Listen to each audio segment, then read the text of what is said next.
Between 2013 and 2023, the UK government handed house builders an unlimited credit card, an interest-free loan worth up to 40% of a home's value. 328,346 first-time buyers used it. £24.7 to £29 billion of public money moved through it. And the National Audit Office found something the Treasury didn't want printed. Developers used that money to raise prices, not build more homes.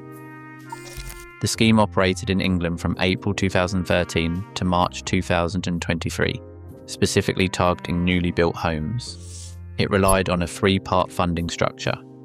A buyer provided a 5% cash deposit.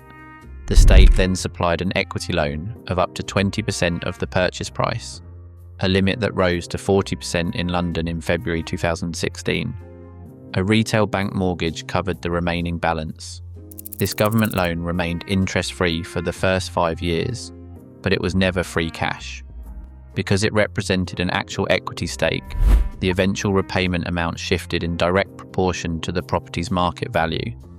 Outside London, the policy applied to eligible homes under a £600,000 price cap. To see how this affected individual finances, look at the purchase records of a buyer in Manchester. Their paperwork shows a purchase price of £260,000. They put down a cash deposit of £13,000, received a government loan of £52,000, and mortgaged the rest. When the home was later valued at £310,000, the repayment owed back to the state rose to £62,000. This individual balance sheet shows the exact mechanics of the transaction, where the final debt climbed as housing prices grew. By giving buyers extra money to spend without adding more homes to the market, Help to Buy acted as a demand-side stimulus. If a government increases purchasing power but fails to increase supply or impose price controls, basic economics dictates that sellers will absorb the extra cash. Because building new homes takes years and land is limited, the supply of new builds remained relatively fixed. To understand exactly how this played out, economists Philippe Carozzi, Christian Hilber, and Xiaolun Yu conducted a study published in the Journal of Urban Economics in 2024. Instead of looking at simple averages, they compared properties sitting right on geographical boundaries, such as the border between England and Wales, and the boundary of Greater London. Their research confirmed that Help to Buy directly inflated new build prices. Because supply could not expand in tightly constrained areas like London, developers simply raised their list prices, capturing a portion of the state subsidy for themselves. While the policy did stimulate some building in areas with plenty of open land, it failed to produce a single extra home in London, where the cash injection was largest. The National Audit Office examined who actually needed this help. In its 2019 progress review, the watchdog reported that approximately 3/5 of participants could have purchased a home without Help to Buy, while only 31% needed the scheme to buy the exact property they wanted. This meant the policy was far less targeted than advertised, even as it supported between 328,000, 346 and 369,000 home purchases. The total public money advanced ranged from £24.7 billion to £29 billion, depending on which government data sets and reporting dates are measured. This state funding directly supported corporate balance sheets. Public Accounts Committee records show that 5 of England's 6 largest developers experienced year-on-year growth in sales or profits. During the active years of the programme, share prices for the country's 3 biggest builders, Persimmon, Barratt, and Taylor Wimpey, nearly tripled, though broader stock market gains also played a role in those valuations.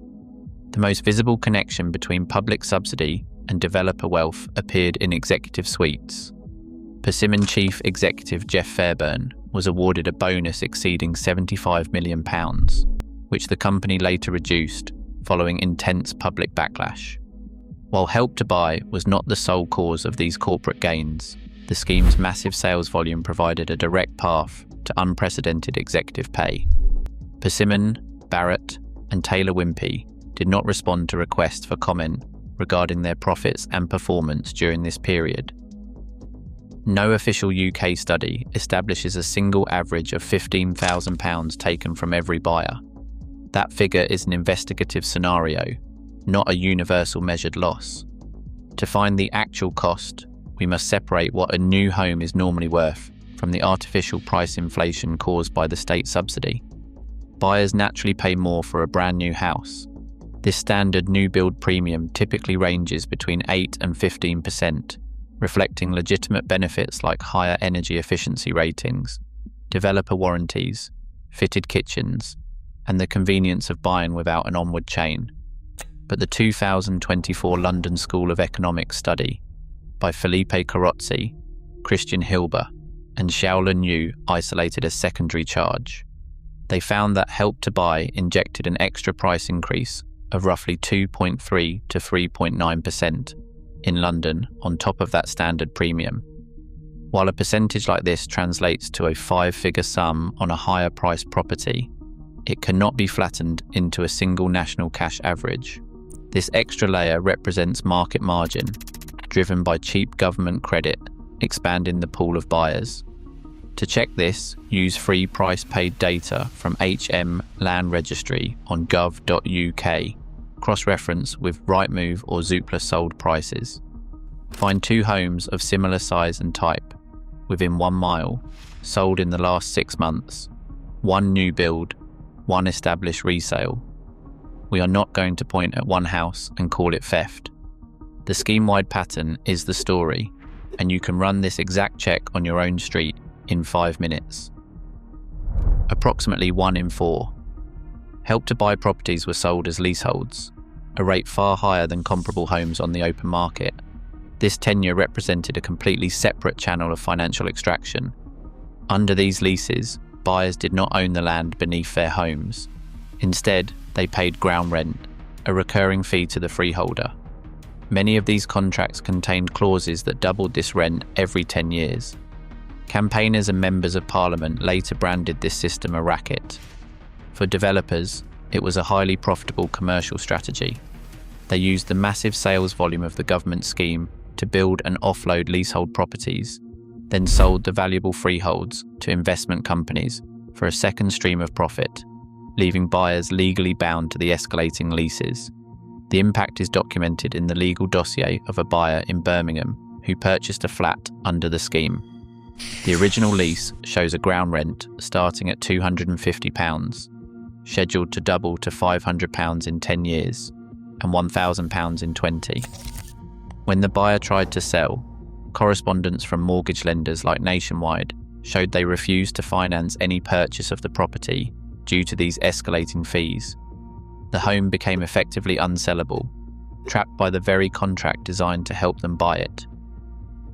Applications closed in October 2022, and the final completions finished in March 2023. By 2026, no official replacement equity loan scheme exists. Yet, the industry sits in an ironic deadlock. The Home Builders Federation is pressing for a successor, while the Ministry of Housing reviews the legacy without announcing a return. If another demand-side credit scheme ever launches, it will face tough design questions around buyer additionality, supply response, inflation protections, and leaseholder safeguards. Both the Federation and the Government Department did not provide a statement. £29 billion of public money, a 3-year-long National Audit Office paper trail, share prices that tripled, and first-time buyers who in a meaningful number of cases paid a premium for the privilege of being the reason it worked. That's not a leg up the ladder. That's a rung built out of your own deposit. As the government designs the next housing policy, the legacy of Help to Buy stands as a warning. Subsidising demand without building homes only inflates prices. Until we learn that lesson, buyers will keep paying the price. Share your thoughts in the comments.